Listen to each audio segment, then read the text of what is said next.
दोस्तों भारत इंग्लैंड की टीम के बीच तीसरा T20 मैच खत्म हो चुका है। जहां इस बड़े मैच में एक बार फिर से इंडिया की टीम ने टॉस जीतते ही गेंदबाजी करने का फैसला किया और जब इसके बाद इंग्लैंड की तरफ से फिलिप सॉल्ट और बेन डक ओपनिंग बल्लेबाजी करने उतरे तो फिर दोस्तों एक बार फिर से इंग्लैंड की शुरुआत बेहद ही खराब रही थी, क्योंकि 7 रन के स्कोर पर ही हार्दिक पांड्या ने फिलिप सॉल्ट को आउट कर दिया था और वो केवल 5 रन बनाकर आउट हुए थे। जहां उनके आउट होने के बाद बल्लेबाजी करने जॉस बटलर उतरे, लेकिन आज के मैच में बेन डक काफी कमाल की बल्लेबाजी कर रहे थे। वो इस मैच में एक के बाद एक बेहतरीन चौके छक्के मार रहे थे। उन्होंने बैक टू बैक 5 चौके लगातार मारे थे। जहां इस मैच में इंग्लैंड का स्कोर भी काफी तेजी से आगे भाग रहा था और इन दोनों बल्लेबाजों ने दूसरे विकेट के लिए 76 रनों की शानदार पार्टनरशिप भी कर ली थी। और इसी बीच बेन डक ने केवल 26 गेंदों में अपना अर्धशतक पूरा कर डाला था, लेकिन अर्धशतक पूरा करते ही इसके बाद इंग्लैंड के एक के बाद एक विकेट गिरने लग गए, क्योंकि दोस्तों 83 रन के स्कोर पर वरुण चक्रवर्ती ने जॉस बटलर को आउट कर दिया था और वो 24 रन बनाकर आउट हुए थे। इसके बाद अगले ही ओवर में अक्षर पटेल ने बेन डक को आउट कर दिया और वो दोस्तों 28 गेंदों में 51 रनों की बेहतरीन पारी खेलकर आउट हुए थे। जहां इसके बाद इंग्लैंड के एक के बाद एक विकेट गिरने का सिलसिला चालू हो गया, लेकिन एक तरफ लिविंगस्टन इंग्लैंड की पारी को संभाल कर खड़े थे और एक के बाद एक दूसरी तरफ से विकेट गिरते जा रहे थे, क्योंकि 108 रन के स्कोर पर हैरी ब्रूक केवल 8 रन बनाकर रवि बिश्नोई की गेंद पर क्लीन बोल्ड हो गए थे। इसके बाद जिमी शुमित भी केवल 6 रन बनाकर वरुण चक्रवर्ती की गेंद का शिकार बने थे और इसके बाद अगली गेंद पर जिमी ओवर्टन बिना खाता खोले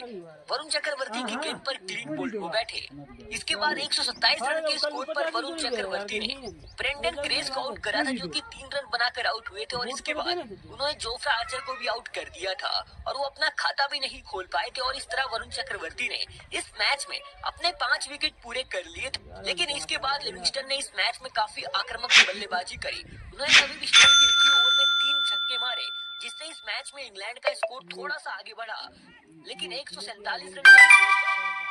हार्दिक पांड्या ने लिविंगस्टन को आउट कर दिया था और लिविंगस्टन 24 गेंदों में 43 रन बनाकर आउट हुए थे। जहां इसके बाद आदिल रशीद और मार्क वुड ने आखिरी में आकर इंग्लैंड की पारी को संभाला और 10-10 रन बनाए। इस तरह इंग्लैंड की टीम 171 रन बना पाया था 9 विकेट के नुकसान पर। जहां भारत की तरफ से वरुण चक्रवर्ती ने अपने 4 ओवरों में केवल 24 रन देकर 5 विकेट अपने नाम किए थे, तो हार्दिक को 2 विकेट हाथ लगे थे और रवि बिश्नोई और अक्षर पटेल ने एक एक विकेट लिया था। जहां इस मैच में मोहम्मद शमी भी खेल रहे थे, जिन्होंने अपने 3 ओवरों में 25 रन दिए थे। अब दोस्तों ये मैच जीतने के लिए भारत को 172 रन बनाने थे और जब इसके बाद इंडिया की टीम टारगेट का पीछा करने उतरी तो फिर दोस्तों उनकी शुरुआत आज के मैच में बेहद ही खराब रही, क्योंकि 16 रन के स्कोर पर जोफ्रा आर्चर ने सैमसन को आउट कर दिया था। वो केवल 3 रन बनाकर आउट हुए थे। जहां एक तरफ अभिषेक शर्मा काफी आक्रामक बैटिंग कर रहे थे, लेकिन वो भी 31 रन के स्कोर पर ब्रेंडन ग्रेस की गेंद पर केवल 24 रन बनाकर आउट हो बैठे। जहां इसके बाद कप्तान सूर्या का साथ देने तिलक वर्मा उतरे थे और इसके बाद इन दोनों बल्लेबाजों ने यहां से काफी संभल कर बैटिंग करी, लेकिन दोस्तों 48 रन के स्कोर पर मार्क वुड ने कप्तान सूर्या को आउट कर दिया था और सूर्या केवल 14 रन बनाकर आउट हो गए थे। जहां उनके आउट होने के बाद तिलक वर्मा भी 68 रन के स्कोर पर केवल 18 रन बनाकर आदिल रशीद की गेंद पर क्लीन बोल्ड हो बैठे। और दोस्तों इस मैच में भारत के एक के बाद एक विकेट गिरते जा रहे थे, तो एक तरफ हार्दिक पांड्या भारत की पारी को संभाल कर खड़े थे और काफी धीरे धीरे बल्लेबाजी कर रहे थे, लेकिन तभी 85 रन के स्कोर पर भारत को 5वां झटका